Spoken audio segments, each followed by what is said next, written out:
Hi guys, how's everyone doing? Good. I hope. Today I'm reviewing Interlude Woman by Amouage. This is a floral sheet print that came out in 2012, and admittedly I have been kind of skirting around doing this review for a little while, maybe a year, no judging. And it's not for any bad reason, it's just that I'll start the review by saying this is possibly one of the most challenging and unusual fragrances or offerings that Amouage have, and that's why I've skirted around it. But I think it's good to challenge yourself a year later. So this fragrance is Interlude Woman. They do have a male counterpart for it, as they do for most of their main line. I've not smelled the men's one, I don't think. But this one is very unusual. And it's kind of clashy and juxtaposed on purpose, of course. They didn't release it by accident and go, oh, that wasn't supposed to smell like that. It's supposed to smell the way it does, and it can be a bit challenging on the nose, but I've become friends with it and I have learned it. And I've come to realise that it's okay to have an ugly duckling that other people view as a swan. Inc. by Byredo, I'm looking at you. So this came out in 2012, let me go through the notes with you first, and as always, be prepared for an onslaught of notes because Amouage do not hold back with their compositions. They don't skimp around and put a couple of things in. They really just throw everything at you all at once. It's like an assault, boom, like paintballing in perfume. So the top notes are bergamot, grapefruit, ginger and tagetes. I used to call it tagettes, but I've been since corrected. It's tagetes, which is also known as marigold to the likes of me and some of you, I'm guessing. In this case, it's Mexican marigold that's in the fragrance.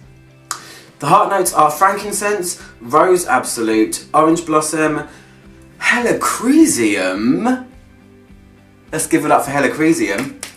Helichrysum, to me and you, is also known as immortelle or also everlasting flower, and it's a very unusual note, but it's quite prominent in this, but I'll go on to that in a second. Then you've also got jasmine and apopanax, and apopanax is myrrh, essentially, but it's a sweetened myrrh.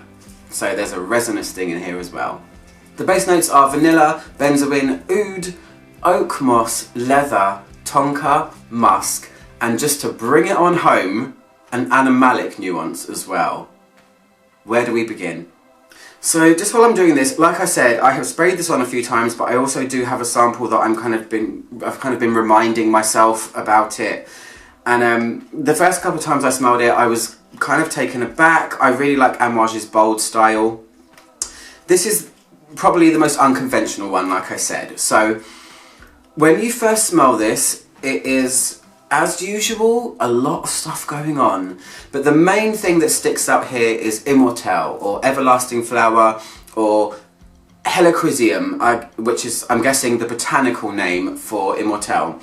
And if you've never smelled immortelle before, the best way I can describe it is, it smells like two things at once to me. It smells like curry, more specifically, a kind of mild curry powder. That's what it smells like, but it also steps into maple syrup territory. So sometimes I think, oh, that feels really maple syrupy. So in this instance, I'm going to say that it smells like if you had a jar of maple syrup and you sprinkled a little bit of curry powder into it. It's a very unusual note considering it's a floral, but it certainly makes for an interesting tone in a fragrance. And that's the main thing I smell straight away in this. It's the top overriding thing that comes out of it. Having said that, really kind of juxtaposed and shoved in there as well, right in the core of the fragrance, is something fruity, which doesn't fit. It clashes, as I said, purposefully. They meant to do it that way.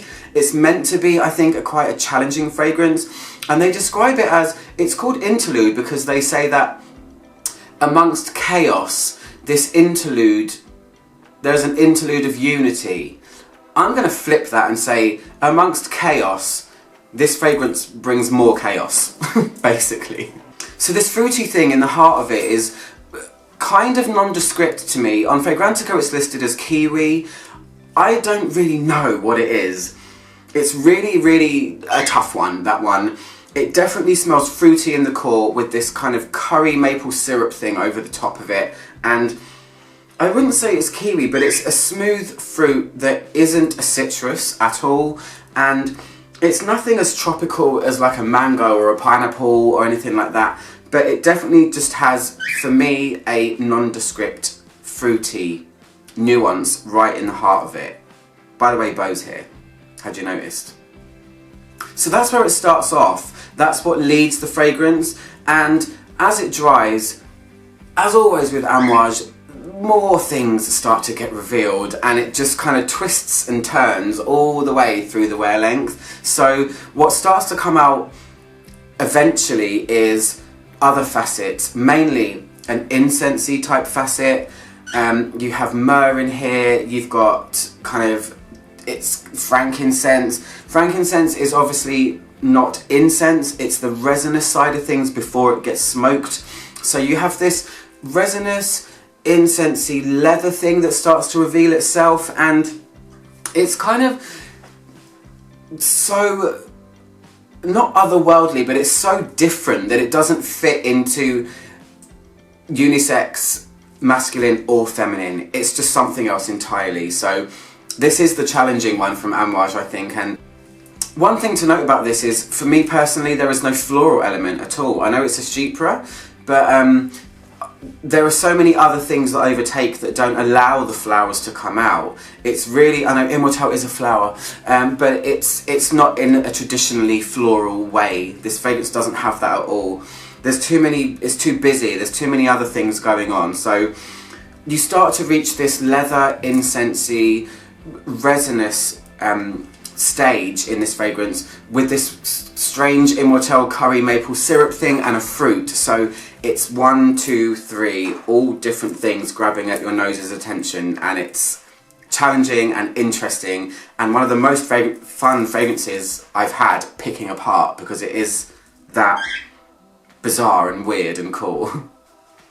Probably about 45 minutes to an hour into wearing this fragrance, what is bizarre and unconventional and unusual does calm down. It doesn't stay that way forever, of course. It's an Amouage fragrance. It does take you on a bit of a journey, and the way this fragrance settles is it does settle into a very manageable chypre fragrance. So you do have this oak mossy thing that happens. The fruitiness backs off, the Immortelle backs off, so this maple syrup brown kind of tone that was at the beginning does back off, and it settles into not a simplistic fragrance by any means, but something that is a little bit more familiar, and oh okay, I can see myself wearing that, because you know the dry down is the longest lasting part of the fragrance. So it's really cool in that way, where it does switch from I'm shouting really loud when you first put me on and I am going to be weird and wonderful,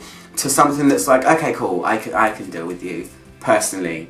If you like your weird and wonderful, definitely try this one out, for sure. I describe this fragrance as being kind of ugly pretty. It's a weird thing that I basically stole from Tyra Banks. But what I mean by that is, there are some fragrances that try to be really ugly, and some that are decidedly super pretty. This one sits right in the middle of that, and I don't think it's meant to be pretty. Chypres aren't the prettiest of fragrances as a category in general anyway, but this one does allow you a bit of familiarity when it dries, and for me it's the saving grace, because it's hard to handle. But that's just my humble, personal and non-important opinion. So the dry down stage lasts for a really long time. Once it does get there after that hour or so, on my skin, as always try it on your skin, it kind of stays quite linear from there. It turns into more of a kind of woody, mossy type smell, with less fruit, and no tonka or anything like that gets revealed, but there is a touch of animal in the base, so it finishes off in an entirely different way to how it started.